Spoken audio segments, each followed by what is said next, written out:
আচ্ছা ঠিক আছে, আমি এতিয়া আৰম্ভ কৰিম তোমালোকৰ ৰিকেপটো অনুমান সবেই আমি জানোই না। ৰিকেপ মানে কি, পুৰণা কিছু কথা আছে, পুৰণা কথাবোৰ আমি আলোচনা কৰিম।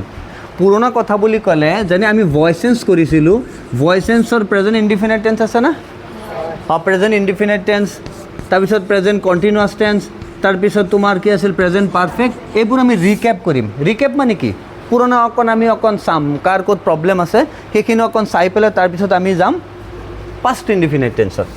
এতিয়া প্ৰেজেণ্ট ইনডিফিনিট থুলমূলকৈ 2-3টা উদাহৰণ দিম, যেনে প্ৰেজেণ্ট ইনডিফিনিট টেন্সত 2টা, প্ৰেজেণ্ট কণ্টিনিউৱাছ টেন্সত 2টা, প্ৰেজেণ্ট পাৰফেক্ট টেন্সত 2টা, তেনেকৈ আমি আলোচনা কৰিম। যেনে আমি প্ৰথম প্ৰেজেণ্ট ইনডিফিনিট টেন্সৰ 2টা বস্তু আলোচনা কৰি পেলাই প্ৰেজেণ্ট কণ্টিনিউৱাছ টেন্সত যাম। প্ৰেজেণ্ট ইনডিফিনিট টেন্সৰ ফৰ্মেশ্যনটোতো আমি জানো কি আছিল, present indefinite exactly subject plus main verb plus object. এতিয়া এইটো টেন্সৰ ফৰ্মেশ্যন মতে যদি আমি এটা বাক্য লিখোঁ, যেনে এনেকৈ লিখিছিলোঁ আই ইট ৰাইচ।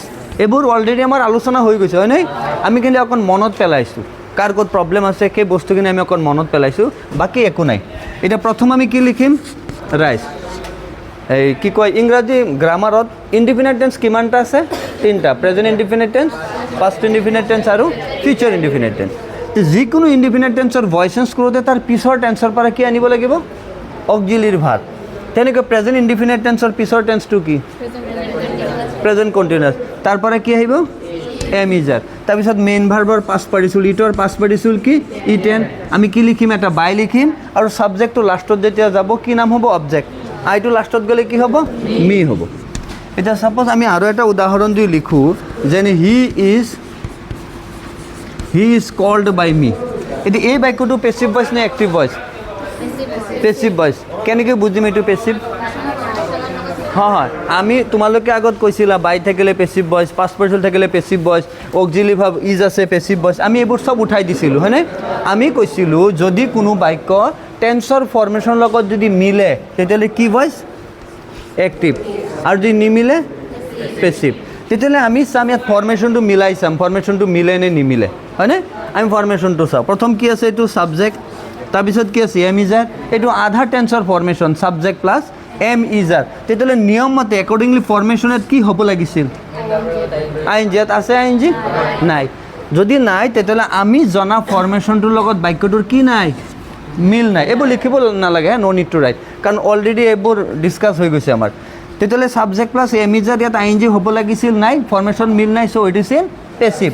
তো ফাৰ্ষ্টত তুমি কি কৰিবা, বাইৰ পিছৰ পৰা আমি অবজেক্ট আনিম, বাইৰ পিছত কি আছে মি, মিৰ ছাবজেক্ট কি আই।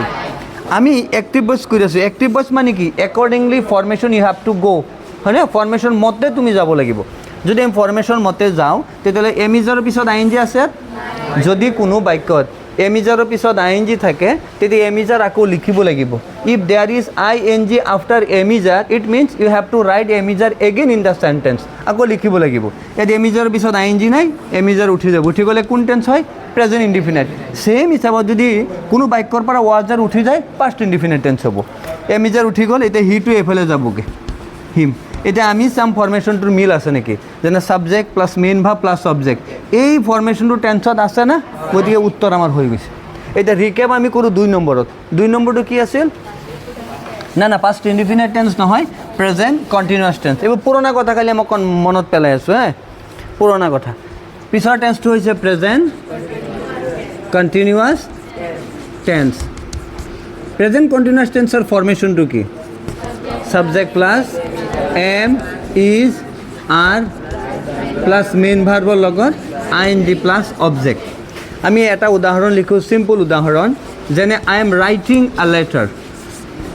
এই বাক্যটো এক্টিভ ভইচ নে পেচিভ ভইচ, আমি কেনেকৈ বুজি আছোঁ, বাই নাই বাবে নেকি, নহয় বাইৰ কথা নাই। আমি চাম ফৰ্মেশ্যনৰ লগত যদি মিল নাছে বাক্যটোৰ হয়নে, যদি একৰ্ডিংলি ফৰ্মেশ্যন হয় then the sentence is in active voice. এতিয়া আমি ফৰ্মেশ্যনটো মিলাই চাওঁ, ছাবজেক্ট আছে না, এম ইজাৰ আছে, মেইন ভাৰ্বৰ লগত আই এন জি আছে, অবজেক্ট আছে, so' this sentence is written accordingly the formation of tense, so' it's active voice না। এতিয়া এক্টিভ ভইচ তুমি ফাৰ্ষ্টত কি লিখিবা, অবজেক্টটো আনা, কি আছে লেটাৰ।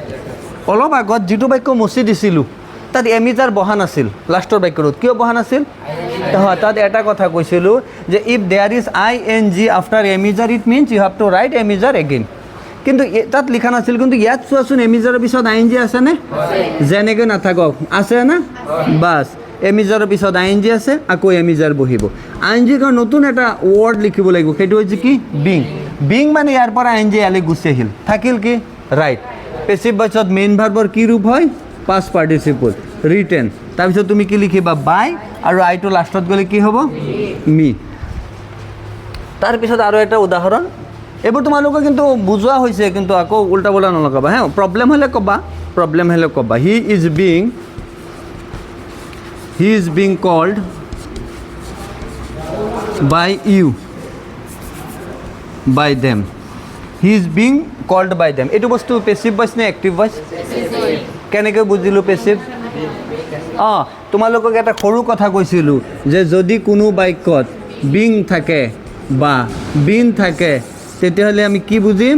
বাক্যটো ক'ত আছে? পেচিভ। এতিয়া মই অনলাইনৰ কাৰণে কৈ আছোঁ। অনলাইনত যদি ষ্টুডেণ্ট কোনোবাই যদি শুনি আছে, তোমালোকৰ কাৰণে চাগে প্ৰব্লেম, ফটকৈ মানে বেহুচ হৈ যোৱা কথা কৈ আছোঁ। মানে চিম্পল কথা, যদি কোনো বাক্যত বিং থাকে আৰু বিন থাকে, একদম প্ৰব্লেম নাই, পেচিভ আছে। এইটো বুজায় এক্টিভ ভইচত এই দুটা আৰু নবহে। বিং আৰু বিন মিনছ পেচিভ। গতিকে এক্টিভ ভইচত আৰু বিন নবহে। তেতিয়াহ'লে এই বাক্যটোত বিং আছে, চ' দি চেণ্টেন্স ইজ পেচিভ ভইচ। কিয় পেচিভ ভইচ? ইয়াত ক'লোঁ না, বিং আৰু বিন থাকিলে পেচিভ ভইচ। তেতিয়াহ'লে বিং আৰু বিন থকা মানে এইটো দ্বিতীয়বাৰো লিখিব নোৱাৰিম আমি। বাইৰ পিছৰ পৰা অবজেক্ট আনা, ডেমৰ ছাবজেক্ট কি? দে। এমিজাৰৰ পিছত আই এন জি আছে। অলপ আগত কৈছিলোঁ, যদি কোনো বাক্যত এমিজাৰৰ পিছত আই এন জি থাকে, এইটো বুজাই তুমি আকৌ এমিজাৰ লিখিব লাগিব। বিং এমিজাৰৰ পিছত আই এন জিটো বিৰ লগত আছে নে মেইন ভাৰ্বৰ লগত আছে? ডেট ডাজন্ট মেটাৰ, মুঠত আছে, আমি আকৌ এমিজাৰ লিখিম। এতিয়া দেৰ লগত এমিজাৰৰ পৰা কোনটো বহিব? ইজ বহিব নে এম বহিব? আৰ বহিব, একজেক্টলি আৰ বহিব। তাৰপিছত আকৌ বিং বহিবনে? নবহে। বিং বহিলে আকৌ তুমি ধ্বংস হৈ যাবা, কাৰণ ইয়াত লিখা আছে বিং আৰু বিন মানে কি? Passive voice. এতিয়া বিং উঠি যাব, কিন্তু বিঙৰ লগত থকা মেইন ভাৰ্ব যিটো আছে তাৰ লগত বহি যাব। বিঙৰ লগত কি আছে? কল, তাৰ লগত বহি যাব। যদি তোমাৰ তেনেকৈ বুজাত, মানে দুয়োটা পাৰ্টি কৈ আছোঁ, অনলাইন দুয়োটা পাৰ্টি কৈ আছোঁ যে মানে প্ৰব্লেমটো হৈছে কি? ইয়াত কি ক'লোঁ যে এমিজাৰৰ পিছত আই এন জি আছে, আকৌ এমিজাৰ লিখিম, হয় নাই? আৰু বিঙৰ লগত থকা মেইন ভাৰ্বত কি দিম? আই এন জি দিম। এইটো আৰু এটা ধৰণে কৰিব পৰা যায়। অলপ আগতে এটা কথা কৈছিলোঁ যে এক্টিভ ভইচ মানে কি? একৰ্ডিংলি ফৰ্মেশ্যন, হয়নে? ফৰ্মেশ্যন মতে যাব লাগিব। যদি আমি ফৰ্মেশ্যন মতে যাওঁ, তেতিয়াহ'লে ইয়াত কি আছে? ছাবজেক্ট। ইয়াত কি আছে? এমিজাৰ। বিঙে, মই আস্তেকৈ কৈছোঁ, লাহে লাহে কৈছোঁ, বিং মানে পেচিভ, তেতিয়াহ'লে ইয়াত আৰু বিং নবহে। যদি বিং নবহে, তাৰমানে কি আমি এক্টিভ ভইচত কৰিম। আৰু এক্টিভ ভইচ মানে ছাবজেক্টৰ পিছত এমিজাৰ। এক্টিভ ভইচ মানে কি? ফৰ্মেশ্যনৰ লগত মিলিব, হয়নে? তো ছাবজেক্ট প্লাছ এমিজাৰ হ'লে ফৰ্মেশ্যন মতে কি থাকে? আধা ফৰ্মেশ্যন ক'লোঁ, subject plus am is are. তাৰপিছত কি হ'ব? মেইন ভাৰ্বত আই এন জি। তেতিয়াহ'লে আমি এনেকৈ পঢ়ি গৈ পেলাই এই বাক্যটোত যিটো মেইন ভাৰ্ব আছে সেইটো আনিম, তাৰ লগত আই এন জি দিম। এইবোৰ বাক্যটো মেইন ভাৰ্ব এটাই। কিছু বাক্য আছে য'ত তোমাৰ মেইন ভাৰ্ব দুটা পাবা, কেতিয়াবা তিনিটা পাবা, সেইবোৰ ছিষ্টেম বেলেগ, নিয়মে বেলেগ। সেইবোৰ আমি তেতিয়া আলোচনা কৰিম অকণ বহলকৈ। এতিয়া এইবোৰ আমাৰ হৈছে কি কয়? এইবোৰ মানে বেছিক আৰম্ভণি আৰু এইবোৰ আৰম্ভণি আৰু, হয়নে? এইবোৰ আৰম্ভণি কৰি আছোঁ, গতিকে ইমান টেনশ্যন ল'ব লগা নাই। They are calling. এতিয়া বাই চাই দিব লাগিব? নাই, by is already used here in passive voice. তুমি এতিয়া হিটো এফালে লৈ যাবা, হিম। হৈছে না? প্ৰব্লেম হৈ আছে? এইবোৰ বস্তু মই তোমালোকক কৈ আছোঁ, অনলাইনত কৈ আছোঁ। এইবোৰ বস্তু অলৰেডি আমাৰ এই অফলাইনৰ ষ্টুডেণ্ট যিমান আছে আলোচনা কৰা হৈ গৈছে। কাৰণ তোমালোকৰ কাৰণে অকণ ৰেডি ৰেফাৰেঞ্চ আৰু সিহঁতৰ কাৰণে অকণ ৰিকেপ কৰি দিলোঁ। তাৰ পিছৰ টেন্সটো কি? তাৰ পিছৰ টেন্সটো হৈছে present perfect tense. Present perfect টেন্সৰ ফৰ্মেশ্যনটো কি? Present perfect tense. এইটোৰ ফৰ্মেশ্যনটো কি? ছাবজেক্ট প্লাছ হেভ বা হেজ প্লাছ মেইন ভাৰ্বৰ পাষ্ট পাৰ্টিচিপল প্লাছ অবজেক্ট। ইয়াত বহুতৰ চাগে, তোমালোকৰ চাগে উল্টা পোলা লাগিব পাৰে, কাৰণ বহুত ষ্টুডেণ্টে এই বস্তুটোক তোমাৰ V3 বুলি কয়। V3 আৰু পাষ্ট পাৰ্টিচিপল ছেইম বস্তুই, গতিকে ইয়াত ভয় খাব লগা আৰু চিন্তা কৰিবলৈ একো নাই। Past participle means V3 mean the third form of verb, হয়নে? সেইটো V3 না? এতিয়া এটা উদাহৰণ লিখোঁ, যেনে আই হেভ ড্ৰাংক টি। আমি প্ৰথম কি উলিয়াম? First we have to find whether the sentence is active or passive. আমি উলিয়াম এইটো যে যিটো বাক্য দিয়া আছে সেই বাক্যটো এক্টিভ ভইচ নে পেচিভ ভইচ, হয়নে? এইটো প্ৰথমে আমি চাম না। তোমাক পৰীক্ষাত কোনোদিন নকয় যে টাৰ্ণ দিছ চেণ্টেন্স ইনটু এক্টিভ ভইচ, টাৰ্ণ দিছ চেণ্টেন্স ইনটু পেছিভ ভইচ, এইটো নকয়। তোমাক খালি ক'ব চেঞ্জ দ্য ভইচ। তো চেঞ্জ দ্য ভইচ কৰাৰ আগত আমি জানিব লাগিব যে গিভেন চেণ্টেন্সটো, দিয়া বাক্যটো এক্টিভ নে পেছিভ, সেইটো আমি জানিলেহে চেঞ্জ কৰিব পাৰিম, হয়নে? এতিয়া আমি চাওঁচোন, আই হেভ ড্ৰাংক টি, এইটো এক্টিভ নে পেছিভ? অঁ, ভেৰি গুড। এক্টিভ আমি কেনেকৈ গম পালোঁ এক্টিভ? ওপৰত থকা ফৰ্মেশ্যন মতে বাক্যটোৰ মিল আছে, যেনে ছাবজেক্ট হেভ হেজ আছে, V3 বা পাষ্ট পাৰ্টিচিপল আছে প্লাছ অবজেক্ট, আৰু এই ফৰ্মেশ্যন টেন্সত আছে, চ' ইটছ ইন এক্টিভ ভইচ। তো ফাৰ্ষ্টত তুমি কি কৰিবা? ফৰ ডুইং পেছিভ ভইচ তুমি ফাৰ্ষ্টত object to be written first, অবজেক্টটো আনিলা। তাৰপিছত কি আছে? এইটো হেভ না। যদি হেভ আৰু হেজ থাকে, হেভ আৰু হেজ একেই, পাৱাৰ একেই, কাৰোবাৰ লগত হেভ বহে, কাৰোবাৰ লগত হেজ বহে। তোমালোকে এটা কথা কৈছিলোঁ, আই, ইউ, উই, দে, চিম্পল হিচাপত কৈছিলোঁ। যদিও বাক্যটোত কিছু ভুল আছে, আমাৰ ক'ত ভুল আছে এইটো আমি এদিন শুদ্ধ কৰি দিম, টেনশ্যন নাই। এতিয়া খালি তোমালোকে ৰাস্তা লোৱা, আগত ৰাস্তাত আহিব লাগে, তাৰপিছত পূবফালে দৌৰিবা নে পশ্চিমফালে দৌৰিবা এইটো দেখা যাব, এইটো মিলাব পৰা যাব। আই, ইউ, উই, দে যদি থাকে তেতিয়া এছ বা য়েছ নহয়, তেতিয়াহ'লে হেজত এছ আছে, আমি এইকেইটা থাকিলে হেজ নিলিখোঁ। প্ৰব্লেম হৈছে কথাবোৰ? আজি বুজাত অসুবিধা হৈছে নেকি? আজি প্ৰথম কেমেৰা তোমালোক আহিবা, আজি নাহা, গতিকে টেনশ্যন ইমান ভাবিবলৈ একো নাই, একদম ফ্ৰী পঢ়া।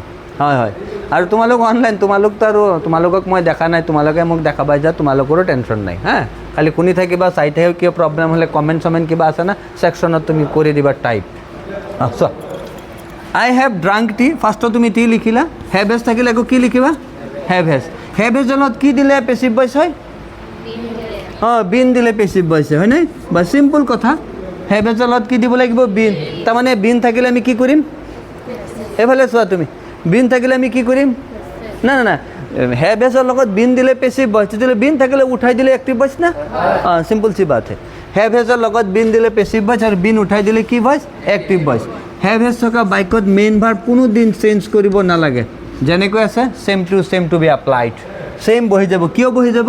কাৰণ পেছিভ ভইচত মেইন ভাৰ্ব কি ৰূপত বহে? পাষ্ট পাৰ্টিচিপল বা V3ত বহে, আৰু পেছিভ ভইচতো বহে, আৰু পাৰফেক্ট টেন্সতো চেমেই থাকে না, গতিকে এইটো আৰু বদলাব নালাগে। দি হেজ বিন ড্ৰাংক, তাৰপিছত তুমি কি লিখিবা? বাই লিখিবা, তাৰপিছত আইৰ অবজেক্টটো কি? মি। তাৰপিছত চাওঁ বেলেগ এটা বস্তু, যেনে ইট হেজ বিন, ইয়াত লিখিম, it has been written, it has been written by them. এই বাক্যটো এক্টিভ ভইচ নে পেছিভ ভইচ? কেনেকৈ বুজিলোঁ পেছিভ? বিন আছে হয়নে? বিনে বুজাইছে কি ভইচ? Passive voice. তো ফাৰ্ষ্টত তুমি কি লিখিবা? দেমৰ ছাবজেক্ট কি? দে। হেভ হেজত থাকিলে আকৌ হেভ হেজ বহিব না? হেভ হেজ থাকিলে আকৌ হেভ হেজ বহিব। এতিয়া দেৰ লগত হেভ বহিব নে হেজ বহিব?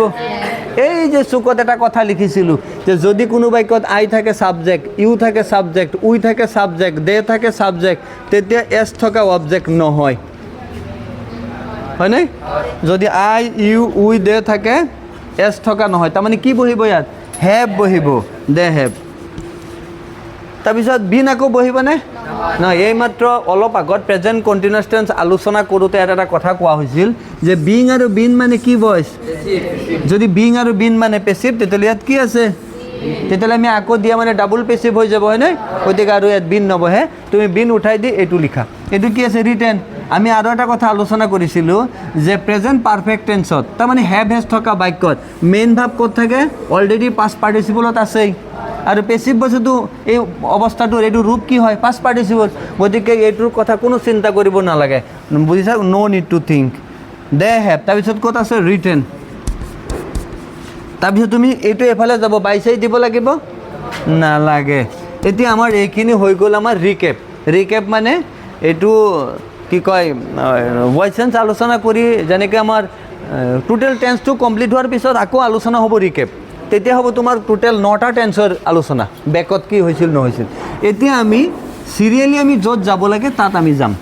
চিৰিয়েলি এতিয়া আমাৰ কোনটো টেন্স চিৰিয়েলি? আমি যদি চিৰিয়েল মিলাওঁ তেতিয়াহ'লে এতিয়া আহিব তোমাৰ present perfect tense. Present perfect না, past indefinite tense. Past indefinite tense হয়নে? পাষ্ট ইনডিফিনিট নিয়ম মতে হ'ব লাগিছিল কি? নিয়ম মতে এইটো হ'ব লাগিছিল না? প্ৰেজেণ্ট পাৰফেক্ট কণ্টিনিউৱাছ টেন্স, এইটো হ'ব লাগিছিল না? নিয়মমতে হ'ব লাগিছিল কোনো পাৰফেক্ট কণ্টিনিউয়াছ টেন্সৰ ভইচ চেঞ্চৰ দৰকাৰ নাই কোনো পাৰফেক্ট কণ্টিনিউয়াছ টেন্সৰ দৰকাৰ নাই কোন আছে তাত present perfect continuous past perfect continuous আৰু ফিউচাৰ পাৰফেক্ট কণ্টিনিউয়াছ এই তিনিটাৰ ভইচ চেঞ্চ নালাগে ইয়াৰ উপৰিও অলপ আগত আমি আলোচনা কৰিছিলোঁ হেভৰ লগত কি দিলে পেছিভ ভইচ হয় আৰু present perfect continuous tense already been আছেই না তেতিয়াহ'লে মোৰ নিয়মো উল্টা পুল্টা হৈ যাব হয় নহয় কাৰণ সেইটো নহয় নিয়ম মোৰ উল্টা পুল্টা হৈ যাব না থাকিলে হয়তো বেলেগ নিয়ম থাকিলে হয় গতিকে এই তিনিটা বস্তুত ফৰ্মেশ্যনৰ তিনিটা বস্তু তোমাৰ ভইচ চেঞ্চৰ দৰকাৰেই নাই যদি দৰকাৰ নাই তেতিয়াহ'লে আমি এতিয়া কোন টেন্সত যাম past indefinite tense past indefinite টেন্সৰ ফৰ্মেশ্যনটো তোমালোকে জানাই ছাবজেক্ট প্লাছ মেইন ভাৰ্বৰ পাষ্ট ৰূপ আৰু এই মেইন ভাৰ্বৰ পাষ্ট ৰূপকে কোৱা হয় V2 হয় V2 বুলি কোৱা হয় প্লাছ কি লিখিবা অবজেক্ট এটা উদাহৰণ লিখো এতিয়া এইটো অকণ ডাঙৰকৈ বুজাম যেনে হি কিল্ড দ্য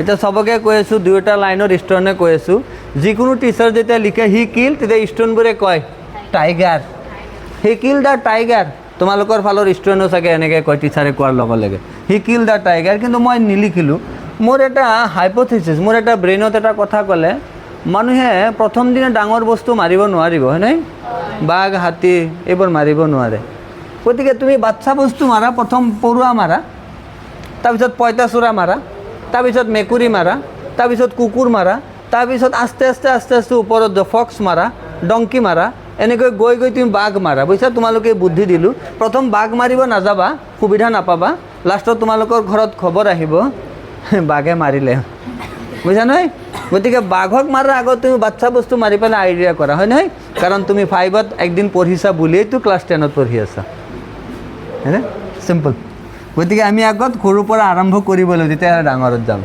মই কনচেপ্টৰ বাহিৰৰ বস্তু কোৱা নাই ভিতৰৰ বস্তু কৈছোঁ যিয়ে নহওক চোৱা এতিয়া হি কিল দ্য টাইগাৰ ফাৰ্ষ্টত আমি কি লিখিম প্ৰেজেণ্ট ইনডিফিনাইট টেন্স এতিয়া তোমালোকৰ মানে অৰিজিনত যিটো পঢ়াব লাগে সেইটো পঢ়াইছোঁ প্ৰেজেণ্ট ইনডিফিনাইট টেন্সত আমি ভইচ চেঞ্জ কৰিছিলোঁ না আৰু ছেইম নিয়ম ইয়াতে এপ্লাই হ'ব ক'ত পাষ্ট ইনডিফিনাইট আৰু ছেইম নিয়ম এপ্লাই ক'ত হ'ব ফিউচাৰ ইনডিফিনাইট টেন্স এতিয়া তুমি ফাৰ্ষ্টত লিখিবা কি দ্য এণ্ড যদি এই বাক্যটো প্ৰেজেণ্ট ইনডিফিনাইট টেন্সত থাকিলে হয় তুমি ক'ৰ পৰা কি আনিলা হয় অঁ প্ৰেজেণ্ট ইনডিফিনাইট টেন্সৰ ভইচ চেঞ্জ কৰিলে তাৰ পিছৰ টেন্সৰ পৰা কি আহিব এম ইজাৰ ছেইম হিচাপে পাষ্ট ইনডিফিনাইট টেন্সৰ পিছৰ টেন্সটো কি তাত অক্সিলাৰী ভাৰ্ব কি আছে অঁ প্ৰেজেণ্ট ইনডিফিনাইট টেন্সৰ পিছৰ টেন্সত আছে তোমাৰ কি এম ইজ আৰ তেনেকৈ পাষ্ট ইনডিফিনাইট টেন্সৰ পিছৰ টেন্সত কি আছে ৱাজ বা ৱেৰ তাৰপৰা তুমি কি আনিবা ৱাজ ৱেৰ ইয়াত কি বহিব ৱাজ এতিয়া ইয়াত কি আছে কিল পেছিভ ভইচ মানে মেইন ভাৰ্বৰ কি ৰূপ হয় পাষ্ট পাৰ্টিচিপল বা থাৰ্ড ফৰ্ম বা V3 তে কিলৰ পাষ্ট পাৰ্টিচিপল কি না আৰু এটা ই দি যোগ কৰি দিম কিল ডেট এনেকৈ মাৰি দিম নেকি বাহ বহুত ভাল মানুহ তোমালোক আইডিয়া আছে না দ্য এণ্ড ৱাজ কিল্ড তাৰপিছত তুমি কি লিখিবা এটা বাই লিখা আৰু হিটো লাষ্টত গ'লে কি হ'ব ভেৰি গুড তোমালোকক কোৱা হৈছিল যে 5টা ছাবজেক্টৰ অবজেক্ট আছে ডিফাৰেণ্ট অবজেক্ট আছে 5টাত যেনে ইয়াত আই থাকিলে ইয়াত গ'লে কি হ'ব ইয়াত এইফালে চাবা বৰ্ডত চাবা হা এইটো ভিডিঅ' তোমালোকে চাব নোৱাৰিবা হয়নে এইটো ৰেষ্ট্ৰিক্টেড হ'ব ৰিজাৰ্ভ হ'ব আই ফাৰ্ষ্টত থাকে লাষ্টত গ'লে কি হ'ব উই থাকিলে কি হ'ব হি থাকিলে সি থাকিলে আৰু দে থাকিলে এই 5টা বাদ দি ছাবজেক্ট যিটো আছে অবজেক্ট ছেইম বহিব বুজিছা যেনে ছাবজেক্ট আছে বিল গেটছ কোন আছিল মাইক্ৰ'ছফ্টৰ কিবা হয়নে আৰু www.ৰ মালিক কোন আছিল ফাউণ্ডাৰ কোন আছিল কি বাৰ্ণলি নে কি পাহৰিলোঁ মই থাকিলে এইটো ছেইম বহিব বুজিছা ইয়াত ডনাল্ড ট্ৰাম্প থাকিলে ডনাল্ড ট্ৰাম্পেই বহিব খালি 5টা থাকিলেহে চেঞ্জ হ'ব বুজিছা তোমালোকৰ ডনাল্ড ট্ৰাম্প ইয়াত হিটো ডনাল্ড ট্ৰাম্প নহয় যেনিবা থাকিলে আচ্ছা আৰু এটা বস্তু লিখোঁ যেনে হি ডিড দ্য ডিড এইটো এক্টিভ ভইচ নে পেছিভ ভইচ এক্টিভ নে পেছিভ কেনেকৈ বুজিলোঁ এক্টিভ ফৰ্মেশ্যনৰ লগত মিল আছে ওপৰত ফৰ্মেশ্যন লিখা আছে না এই যে ফৰ্মেশ্যনটো যে সাবজেক্ট প্লাস মেইন ভাৰ্বৰ পাষ্ট প্লাস অবজেক্ট ফৰ্মেশ্যন লিখা আছে না ফৰ্মেশ্যনৰ লগত মিলিলে কি ভইচ মিলিছে না এই যে সাবজেক্ট আস্তে আস্তে কৈছোঁ এতিয়া হে নৰ্মেলি য'ত কৈছোঁ ইমান টাইমটো স্পীডত গ'লোঁ সাবজেক্ট এইটো কি মেইন ভাৰ্বৰ 2 নম্বৰ ৰূপ পাষ্ট ৰূপ এইটো কি অবজেক্ট না তাৰমানে সাবজেক্ট প্লাস মেইন ভাৰ্বৰ পাষ্ট প্লাস অবজেক্ট এনেকুৱা ফৰ্মেশ্যন টেন্সত পোৱা যায় হয়নে যিটো ফৰ্মেশ্যন টেন্সত বিচাৰিলে পোৱা যায় সেইটো কি ভইচ এক্টিভ তেতিয়াহ'লে এইটো আমি বিচাৰি পাই যাম হয়নে গতিকে এইটো কি ভইচ পেছিভ ভইচ মানে কি ফৰ্মেশ্যন নিমিলে ফৰ্মেশ্যন যে তুমি পাই গৈছা তাত বিচাৰিলেও নাপাবা মাটি একদম তুমি 10 ফুট তলত গ'লেও এই ফৰ্মেশ্যন নাপাবা তো ফাৰ্ষ্টত কি লিখিম আমি এইটো টেন্স কৰি পেলাই আজি বিদায় ল'ম কিয় জানো অকণ আৱাজো হৈছে যে the did present past indefinite টেন্সত কেনেকৈ কৰিছিলোঁ সাবজেক্ট প্লাস না ইয়াত সাবজেক্টৰ কথা নাই পেছিভ ভইচৰ কথা কৈছোঁ ইয়াত কি লিখিলা তুমি দ্য এণ্ড ৱাজ ৱেৰ তাৰপিছত কিলৰ পাষ্ট পাৰ্টিচিপল তাৰপিছত বাই তাৰপিছত কি সাবজেক্ট টু অবজেক্ট তো সেম হিচাপত দ্য ডিড আহিল এইটো past indefinite tense voice change কৰোঁতে ইয়াত কি আহিব ৱাজ ডিডৰ পাষ্ট পাৰ্টিচিপল কি 3 নম্বৰ ৰূপ কি ডান এটা সৰুকৈ বাই লিখা আৰু সিটো গ'লে তাত কি হ'ব হাত প্ৰব্লেম হৈ আছে ইয়াত আৰু এটা বস্তু লিখোঁ যেনে হি was called by them এতিয়া এই যে বাক্যটো পেছিভ ভইচ নে এক্টিভ ভইচ এইফালে চাবা অকণ পেছিভ না এইটো কেনেকৈ পেছিভ ফৰ্মেশ্যনৰ লগত অঁ ইয়াত ছাবজেক্টৰ পিছত কি আছে ছাবজেক্ট প্লাছ ৱাজৰ থাকিলে পিছত কি থাকিব এইফালে চোৱা ছাবজেক্ট প্লাছ ৱাজৰ থাকিলে ইয়াত কি থাকিব আছে তাৰমানে ফৰ্মেশ্যনৰ মিল নাই হয়নে যদি মিল নাই কি ভইচ পেছিভ যদি পেছিভ এক্টিভ ভইচ কৰোঁতে আমাৰ ফৰ্মেশ্যনৰ লগত মিলাব লাগিব নে উল্টা পুল্টা কৰি দিম মিলাব লাগিব তেতিয়াহ'লে প্ৰথম আমি কি লিখিম ডেমৰ ছাবজেক্ট কি অঁ দে ৱাজৰ পিছত আই এন জি আছে যেনেকৈ এম ইজ আৰ পিছত আই এন জি থাকিলে আকৌ এম ইজ আৰ বহে তেনেকৈ ৱাজৰ পিছত আই এন জি থাকিলে আকৌ ৱাজৰ বহে প্ৰব্লেম হৈছে কথাটো আই ৰিপিট যদি কোনো বাক্যত এম ইজ আৰৰ পিছত আই এন জি থাকে আকৌ এম ইজ আৰ বহে এম ইজ আৰৰ পিছত আই এন জি থাকিলে আকৌ এম ইজ আৰ বহে তেনেকৈ ৱাজৰ পিছত আই এন জি থাকিলে আকৌ ৱাজৰ বহিব ইয়াত ৱাজৰ বহিবনে নবহে কিয় নবহে একজেক্টলি ডেমৰ ছাবজেক্ট দে ৱাজৰ পিছত আই এন জি আছে ৱাজৰ বহিব নবহিলে কোন টেন্স অঁ তাৰ আগৰ টেন্সৰ নাম কি পাষ্ট ইনডিফিনিট এমিজাৰৰ পিছত আই এন জি থাকিলে এমিজাৰ বহে নে উঠে এমিজাৰৰ পিছত আই এন জি থাকিলে আকৌ এমিজাৰ বহে আৰু যদি নাথাকে নবহিলে কোন টেন্সত বহিব উত্তৰটো প্ৰেজেণ্ট ইনডিফিনিট এমিজাৰৰ পিছত আই এন জি থাকিলে এমিজাৰ বহিব যদি নাথাকে এমিজাৰ নবহে যদি কোনো বাক্যত এনেকুৱা ক্ষেত্ৰত এমিজাৰ আছে কিন্তু আই এন জি নাই তেতিয়া এমিজাৰ উঠি যাব যদি এমিজাৰ উঠি যায় তে উত্তৰটো হ'ব এক্টিভ ভইচটো হ'ব প্ৰেজেণ্ট ইনডিফিনিট টেন্সত সেম হিচাপত যদি কোনো বাক্যত ৱাজৰ থাকে ৱাজৰ পিছত আই এন জি থাকিলে ৱাজৰ আকৌ বহিব যদি নাথাকে উঠি যাব যদি ৱাজৰ থকা বাক্যত আই এন জিৰ কাৰণে ৱাজৰ উঠি যায় তেতিয়া তাৰ আগৰ টেন্স কি মানে ৱাজৰ ব্যৱহাৰ কৰা টেন্সৰ আগৰ টেন্সৰ নাম কি বাছ পাষ্ট ইনডিফিনিট গতিকে পাষ্ট ইনডিফিনিট টেন্সৰ ফৰ্মেশ্যন সাবজেক্ট প্লাছ V2 বা মেইন ভাৰ্বৰ পাষ্ট ৰূপ মেইন ভাৰ্ব কি কলৰ পাষ্ট ৰূপটো এইটোই না